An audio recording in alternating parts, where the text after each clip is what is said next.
of the book because we spend a lot of time doing what we do often as we look at Bible characters. It'd be interesting for you to go and make a list of the Bible characters that you know, and then how many things you could tell about them, things you'd remember about who they are. Chances are the things you would remember probably would be fairly negative. It seems like, if you get mentioned in a book or a movie, if you're not the hero, well then, usually you're depicted in a somewhat negative way. And the thing that it's caused me to want to do this is because, if we look at all of my life or all of your lives individually, and we saw a lot of how you handled stress and stuff like that, I think probably some of us could look pretty bad at times. And I think we've all kind of concluded, that Moses did kind of at least react to situations in ways that maybe we might have chosen to do in a different way. But we learn a lot about God because we learn about God's people, and we learn about how God handles those individuals. Question one is an effort to try to put some sort of framework into our understanding of Moses, because that's really what the book of Exodus is all about. I mean, he's in the background all the time of what's going on. It says, what event preceded, should have been preceded, not precede, Moses' rejection of God's challenge to him. Okay, so that's at the beginning of chapter 3. And if you had any time to have a look at that, what was the major event? The burning bush. All right, now, when we see that and we think of the impact that had on him, obviously this is a miracle. And one would think that would have sort of a positive effect on someone in terms of, do you believe in God or do you not believe in God? And nevertheless, he reacts to it in ways that makes you wonder, well, does he really believe in God? Because you would think, we all think, well, if I just saw one miracle like that, that would do it for me. I'd be there for God, faithful to the end, But I was thinking a lot about what kind of person Moses, was, and what we know about him, and what he also, brings to that particular part. Because what happens is that after that is when he is asked or told, you're going to go take your people now that he's somewhat aware of, and he's going to lead them out of Egypt with obviously the help of God. All right, now so I ask you to look at the event, and there were a few other things as I was beginning to answer the questions that began to pile up some of the evidence as to why he would react a certain way. I would suggest to you all, are there any things, does anyone here, you don't have to raise your hand, but if you have phobias, for instance, some of you may have some phobias. And phobias are somewhat irrational. And people who don't have your phobia kind of wonders why you would have that phobia. And I'm starting to think that a little bit about Moses. Because there are probably things that most of you would rather not do for different reasons. And I know about some of you, and I wouldn't call them phobias, but you're not comfortable in certain situations. And I've come to try to be a little bit more fair with Moses in the sense, let's try to understand him a little bit, because here he is. What kind of what was his family background? He was raised in Pharaoh's palace. Okay, now It said he was the most humble of all men, so he'd be if he was very, very humble, yeah. not 2 inches, not too extrovert. Yeah, I'm not sure I'd make totally that connection, Dave, but I think it's a reasonable thing, that what we generally think of when we look at someone who comes out of a royal household is what? He's a leader. Yeah, he's the leader type. He gets trained to be a leader, so that's what he ought to be. And so he doesn't seem to be that interested in leading. I think that's true. And of course, for us, we look at this and say, well, if you believe in God, that's what you're going to do. Now, I know some of you, particularly some men who are uncomfortable with certain situations. And if you have the choice, you would choose to avoid those situations. That doesn't make you a bad person or anything like that.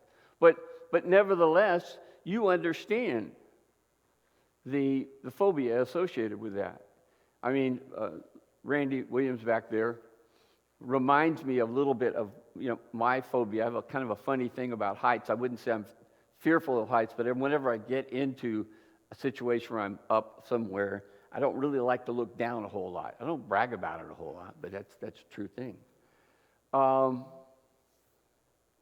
And so, in trying to understand what's going on in my life, I'll go out there and I look at Randy, and he's up here on the top of this ladder.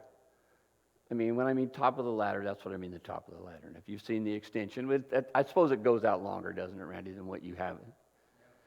And I look up there and I watch him working, and I'm saying, okay, if I really, I suppose, had faith in other people, maybe people are all around me and they're supporting me or whatever it may be, I think that the reality is that you would think, okay, well, why don't you do it? What's happening? Are we? Oh. Well, I'm glad it wasn't me. We'd still be working on it. Anyway, I just don't like the thought. I don't like the idea of it. And, maybe God then comes along and he gives me a real pep talk and he gives me all kinds of reasons to not be afraid. But what sometimes happens? I mean, sometimes you just end up still being afraid. Now, generally speaking, as they say, we look at Moses and we say, Moses, if I had all this stuff happening in your life, happen in mine, there'd just be no problem. You've heard me say this many times because it's just overwhelming, the stuff that he sees. But he comes from this situation where you would think he would have some sort of led into being some sort of a leader of some kind, but he's not. All right, now, but he is a Hebrew. His mother puts him into this basket, as the story goes, and he just ends up in that environment. So as far as the way, what his DNA is or whatever it is, we don't know anything about that. But we know one thing. I really believe Moses really didn't like talking in front of people. I really believe that was a problem that he had. And so I try to understand, well, why would he? Well, there's some pretty good reasons. Think about now his relationship. He doesn't have much of a relationship with the people of Israel at this point, but he does have one early on. After he grows up and he kind of discovers that he's a Hebrew, then what does he do? He has some interaction, and what was the interaction? Killed the taskmaster that was Sure, a person who was the boss of the slaves, of which his family or nation would be one, and he kills that individual because he's picking on this Hebrew. All right, now, then what follows that? it's found out and he has to run for it. Well, eventually, yeah, he does. I mean, there's a threat that they're going to try to kill him, so we don't know what all happened there, but who also rejected him when the word got out? Somebody besides you, David. You know the answer, so. He broke up a fight between two Hebrews. Yeah, and what kind of reaction did he get? A very negative. Yeah. Okay, now remember who he's told to go lead.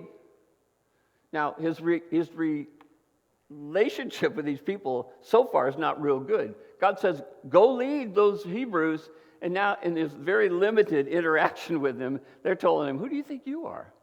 So, maybe Moses is thinking, these might be the guys that might show up and find out first that I've become a leader. And they're going, is he trying to be boss?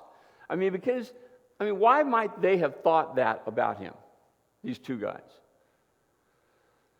Just try to picture yourself. Don't try to get too technical or anything else about it. Why do you think they might have felt that way about him? Well, who was he? He was a Hebrew, just found out, so to speak. But he's been a what? A leader in what? A family, or he's part of a leadership. And so why might they have a negative feeling about him?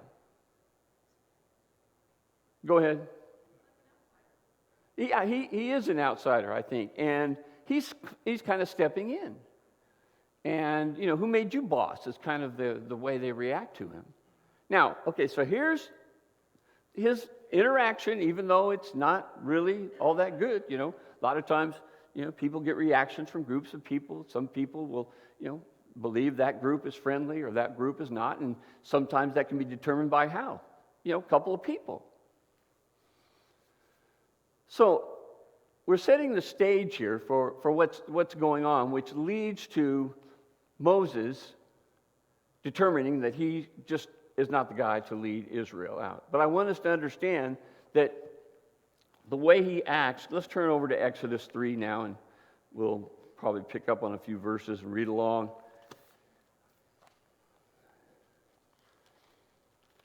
In chapter 3,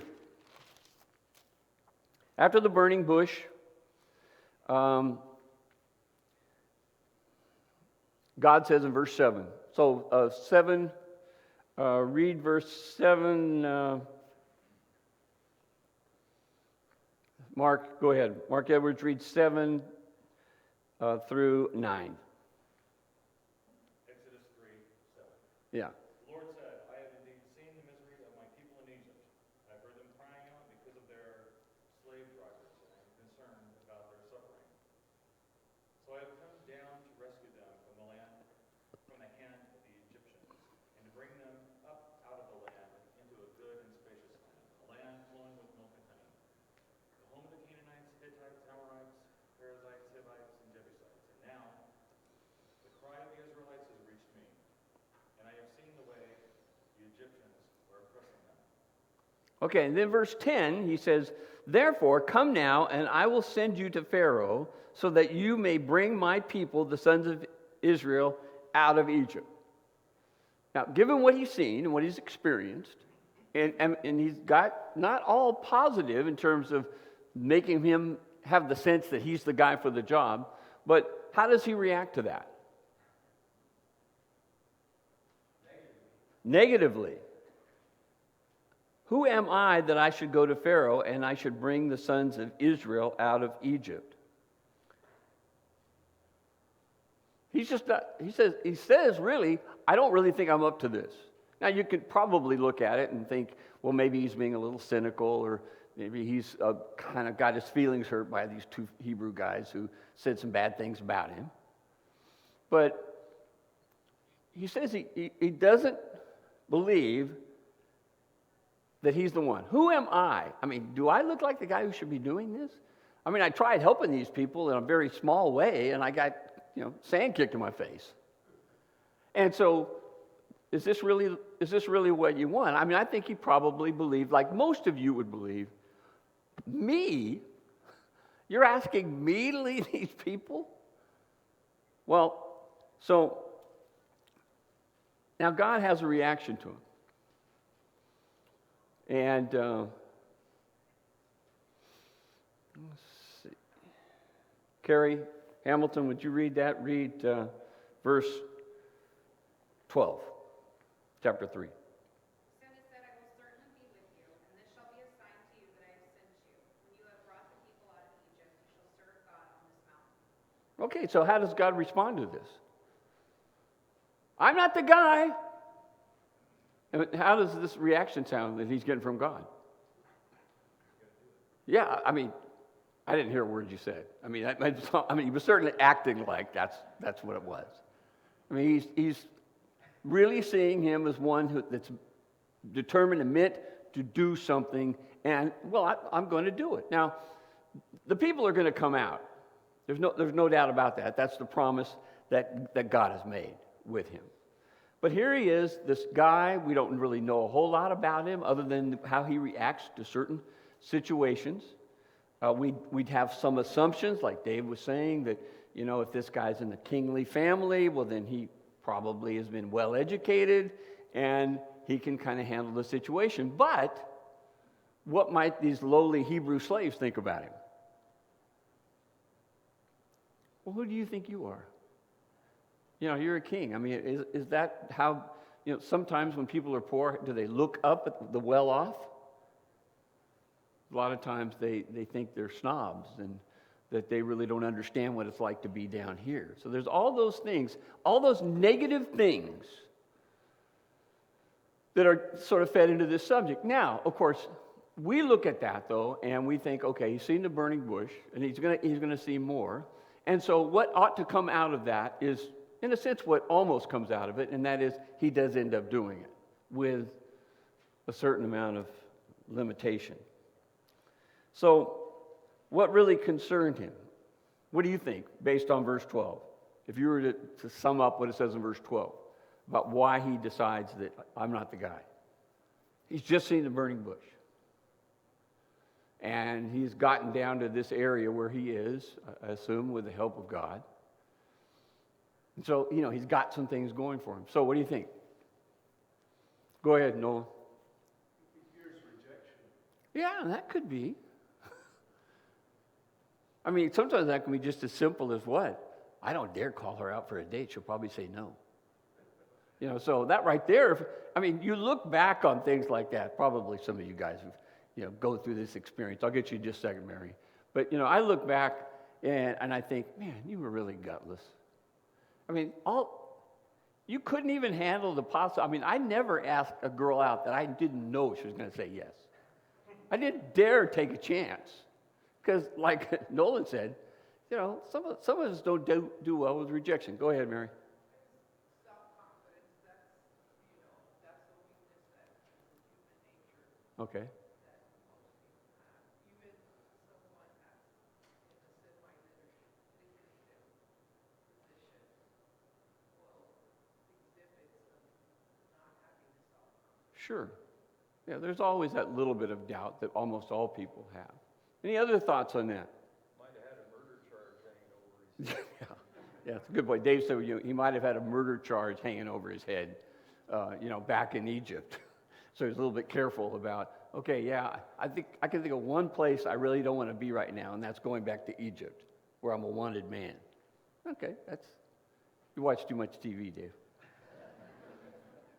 Go ahead, Janine. Well, I think, too, if you read verse 13, he was concerned a little bit that they really didn't know God. Yeah. So Well, his idea was, how do I say this to them? right. Let's go on to that question then. Okay. Summarize the words God gave Moses to say to Israel. All right. Now, right there, as Janine has said, behold, I am going to the sons of Israel. I will say to them, I'll tell them who I am. The God of your fathers has sent me to you, now that they may say to me, well, what is his name? So here's this thing. God says, I'll make sure everything works out right. And then he goes and I'll tell them. And then they're going to say, well, what is his name? And of course, that rather powerful phrase that comes out of our understanding of God, and that is, he says, I am who I am. And he said, thus you shall say to the sons of Israel, I am has sent me to you. Now, as far as we know at this point in time, this isn't an official name of God, but it certainly describes God. And how, for those of you who've looked at this over time, how would you define that, or how would you explain what I am that I am, so to speak?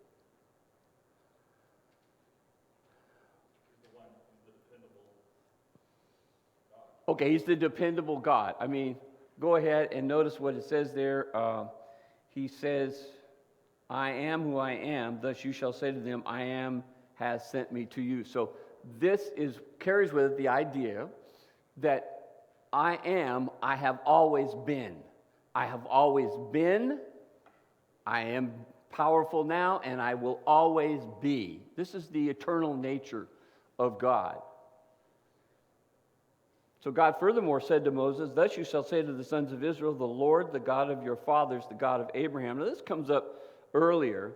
What's another way of identifying him? Now I don't know how many of them would have really understood this about their history.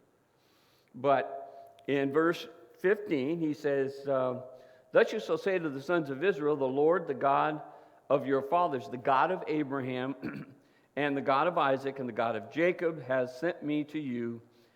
And this is my name forever, and this is my memorial name to all the generations. He's not saying, okay, well, I'm just another God with a little more power. He says, I'm the God that's always been. I'm not a God that's been made out of wood or out of stone. I've always been. But he puts a little bit of context to it by describing the historical aspect of this. And what's the historical aspect of this that's going to cause them to maybe go, oh, yeah, we know who that guy is, or we know who this God. Yeah. Yeah, and we're going to assume that, they understand that they're descendants of Abraham. I mean, they certainly did by the time Jesus rolled around, so I know this is something historically that was carried amongst them. But, they've been spending a lot of time in Egyptian captivity, and we don't really know what's all going on there, with them. Any other thoughts on that? Well, why this would be so impressive, or it was intended to be impressive? Take a stab. Don't be fearful. Don't have a phobia.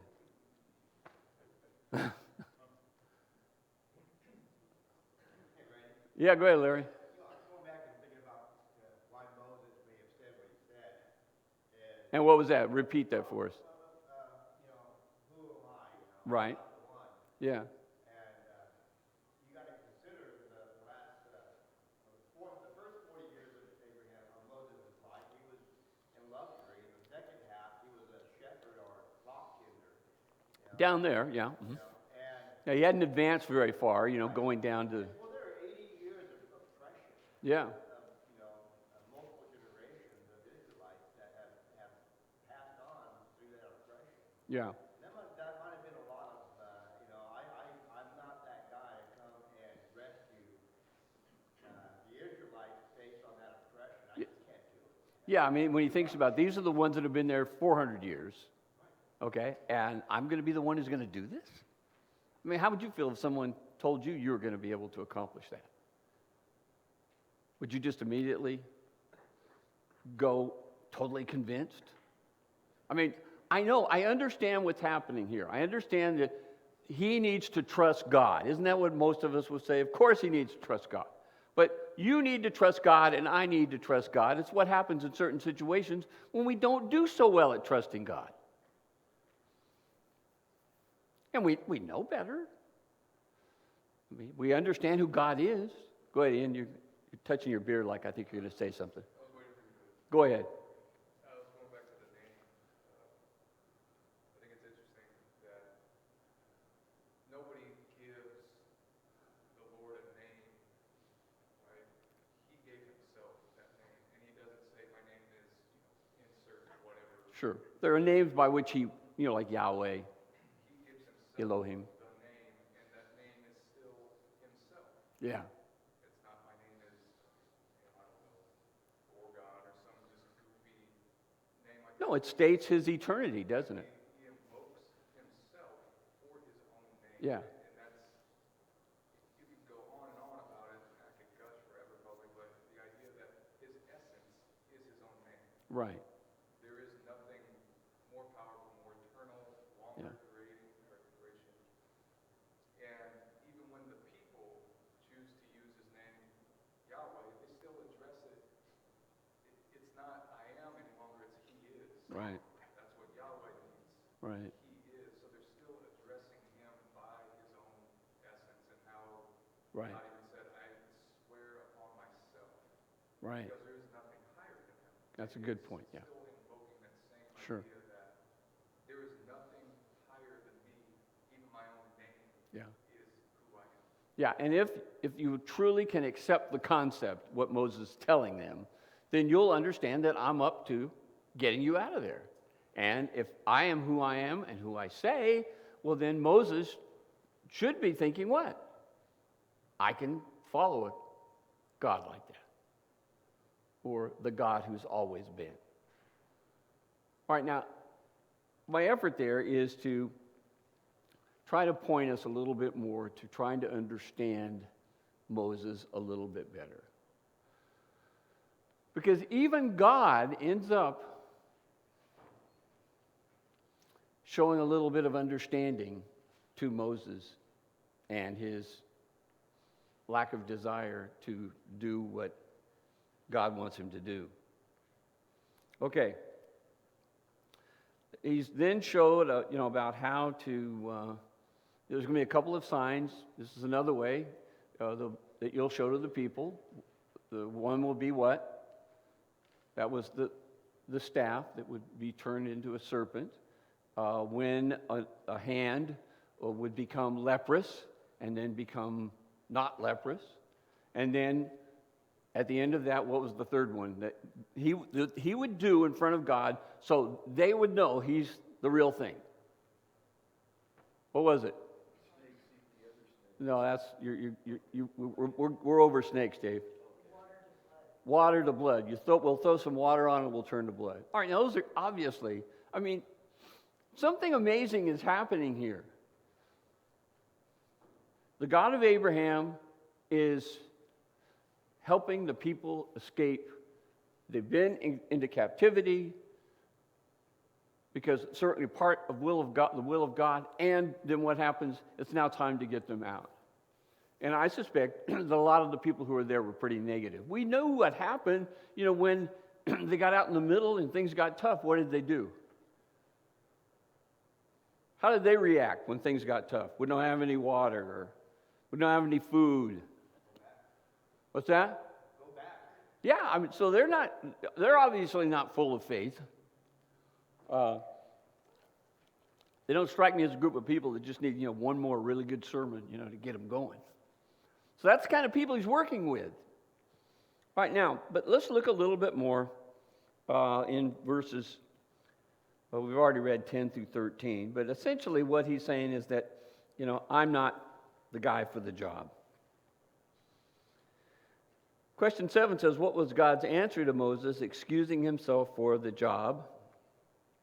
And he just said what we've already said. You tell him that I am who I am has sent you, and that's what I'm here to be able to do. And also, he says, and by the way, there's a few miracles that I will do for you. These are not the sort of things, I know people claim they can do miracles to try to get the attention of people, but this is not something that happened often. This is a very rare kind of thing that happened. And why would it, if it happened all the time, would it be impressive? No. So it doesn't happen. It's a very, very rare thing, and it's really meant to get the people's attention. But anyway, these are the kinds of people with whom he's working. All right, now, let's go on down to 14 through 16. Let's start with verse 15. Thus you shall say to the sons of Israel what we've already read. Verse 16, go and gather the elders of Israel together and say to them, the Lord, the God of our fathers. Now, who's the most likely to remember this story about the historical people that went before them? The older people, that's usually the way it works, they're more likely to remember. So go ahead, Carrie, go ahead and read 16 for me. Go and gather the elders of Israel together and say to them, the Lord, the God of your fathers, the God of Abraham, Isaac, and Jacob, has appeared to me saying, I am indeed concerned about you and what has been done to you in Egypt. Okay, and so I'm going to take you, into that place called the land of milk and honey, where the land is held by the Canaanites, Hittites, etc., etc. So in verse 18, this is what God says to Moses. Jeff, would you read this, please? 3:18. The elders of Israel will listen to you. Then you and the elders are to go to the king of Egypt and say to him, the Lord, the God of the Hebrews, has met with us. Let us take a 2-day journey to the wilderness to offer sacrifices to the Lord our God. Okay. People will listen. But God knows what's going to happen as a result of it. What is going to happen according to verse 19. He's not going to listen. The king of Egypt's not going to listen. And so this is when the whole process will begin. Verse 20, I will then stretch out my hand and strike Egypt with all my miracles, which would be called the what? The plagues.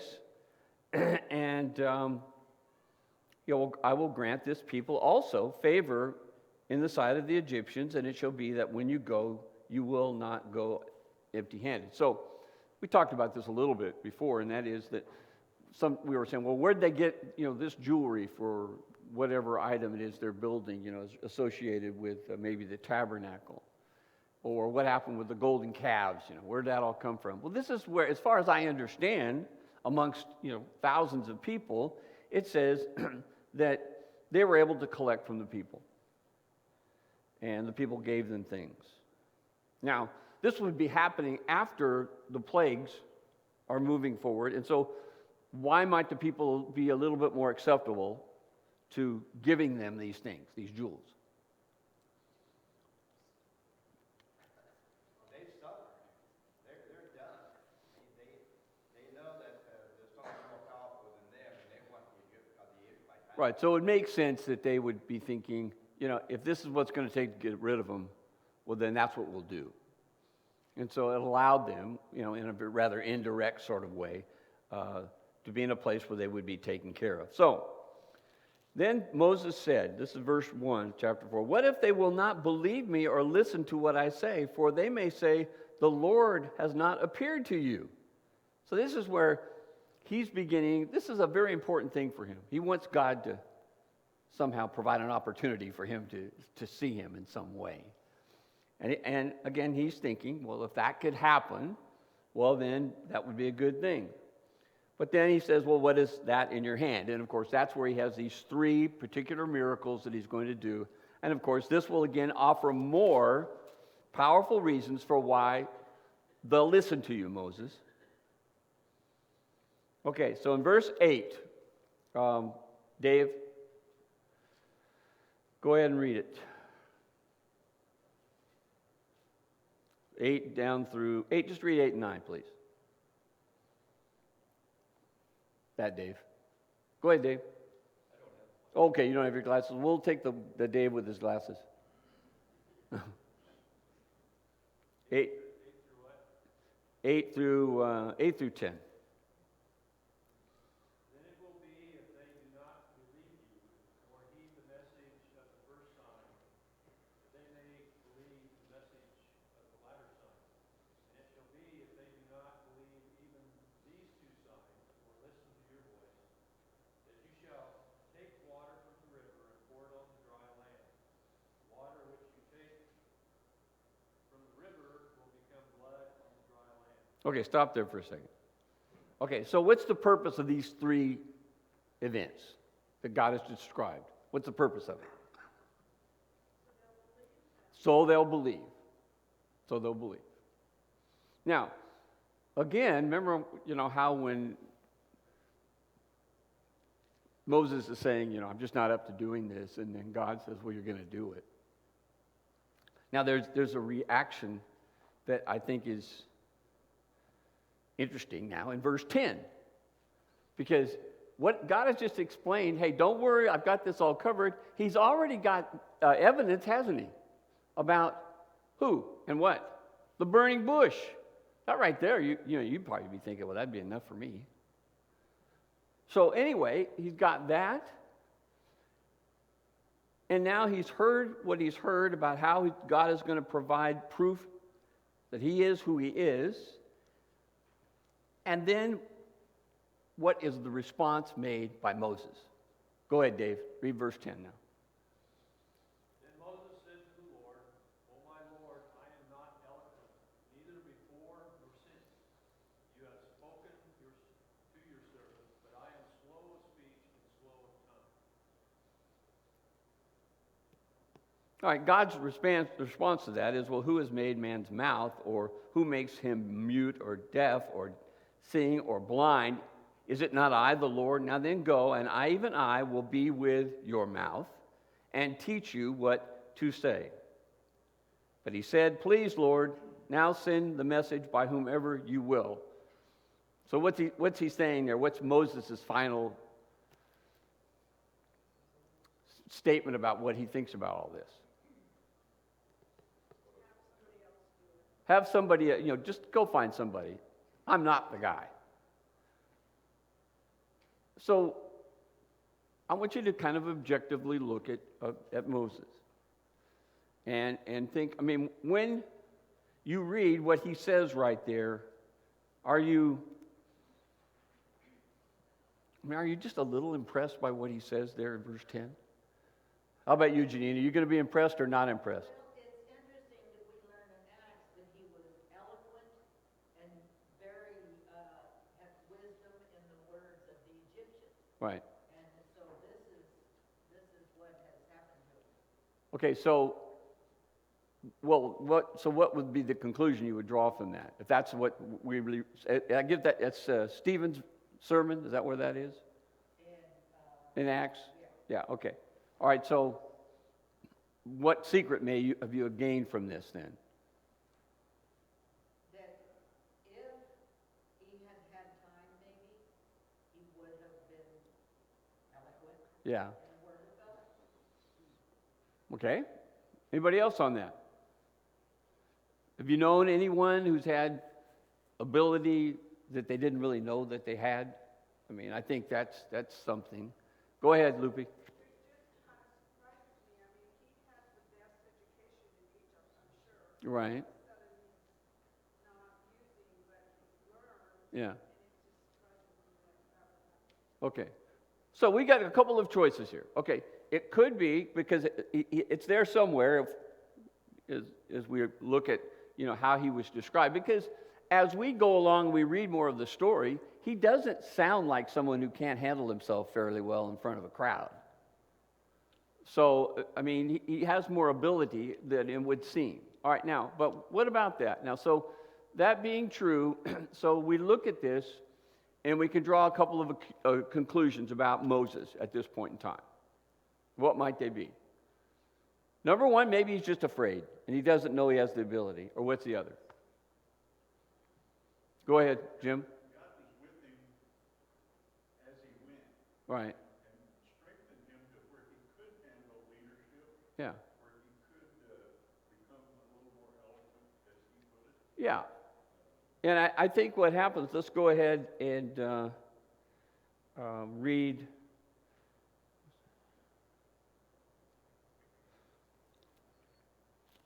I'm looking for. All right, so let's go now to the end of chapter 4.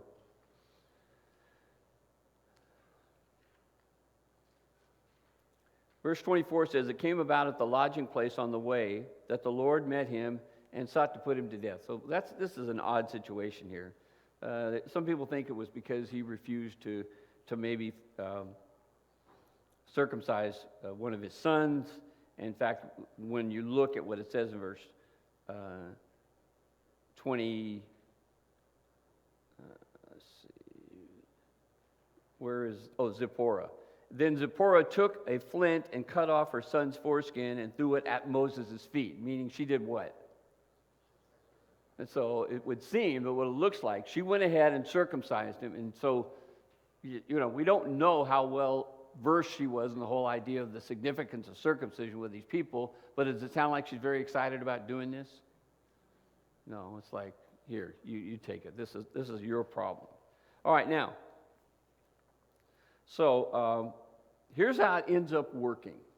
After all of this maybe not understanding, or maybe his faith is not really what it should be, verse 27 through 29. Jack, can you read that for me? 27 to 29 of chapter 4. Now the Lord said to Aaron, "Go to meet Moses in the wilderness." So he went and met him at the mountains of God, and he kissed him. And Moses told Aaron all the words of the Lord with which he had sent him, and all the signs that he had commanded him to do. Then Moses and Aaron went and assembled all the elders of the sons of Israel. Go ahead and read 30 as well. And Aaron spoke all the words which the Lord had spoken to Moses. He then performed the signs in the sight of the people. So the people believed, and when they heard that the Lord was concerned about the sons of Israel, and that he had seen their affliction, then they bowed low and worshipped. Okay, now, so how is God showing his willingness to kind of help people along? You think they don't really have the skill or whatever it is. What is there in this text here that leads you to believe that. What had been Moses saying? What had he been saying all along, Moses? I can't do it. God says, I'll tell you exactly what to say. I can't do it. So, what does this tell you maybe about how God works sometimes? What does he do? Go ahead, Mitch. Provides for us what's needed. Yeah. I think, one observation I have is we're not really a lot more different than Moses. I mean, God's given us promises. We've seen the entire revealed Word of God. We don't have miracles, but we have a complete message of God revealed to us.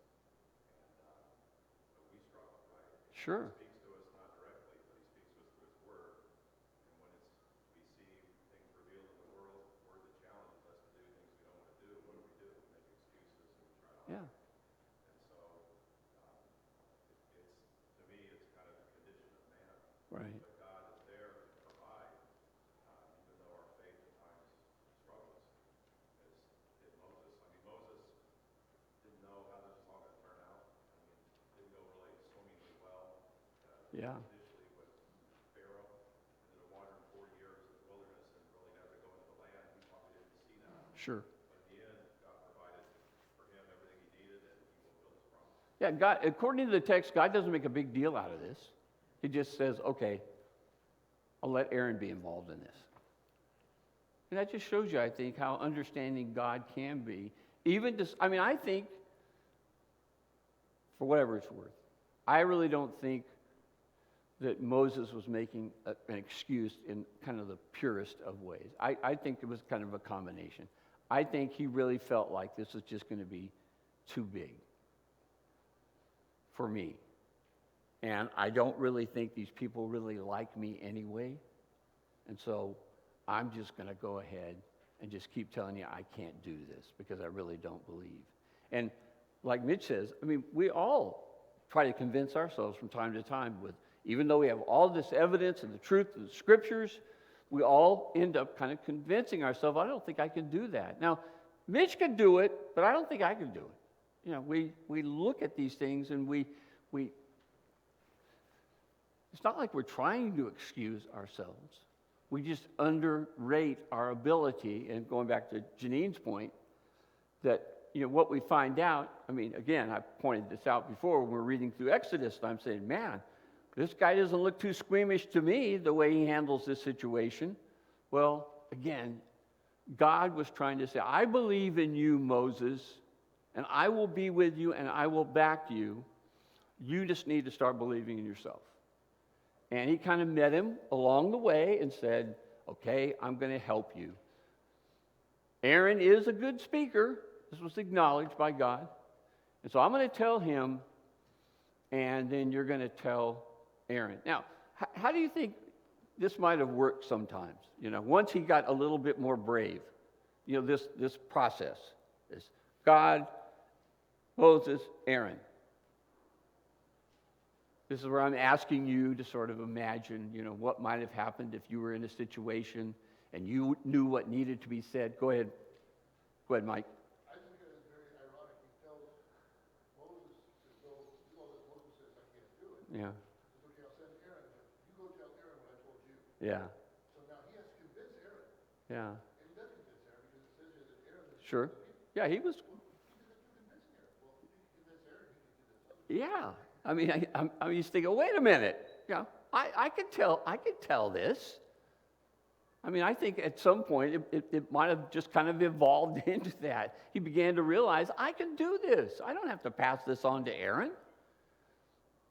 I know it happened that way. I don't know that for a fact, but what I'm saying, somehow he moved from what we know him to be right now at this point, not really taken by all the miracles that God did, because the miracles are great, but God, I'm sorry, I just can't do this. And we all can be that way sometimes. All right, so that's enough. Anybody else want to make comments or anything? Analyze any other personality, besides mine? Okay, guys, thanks a lot.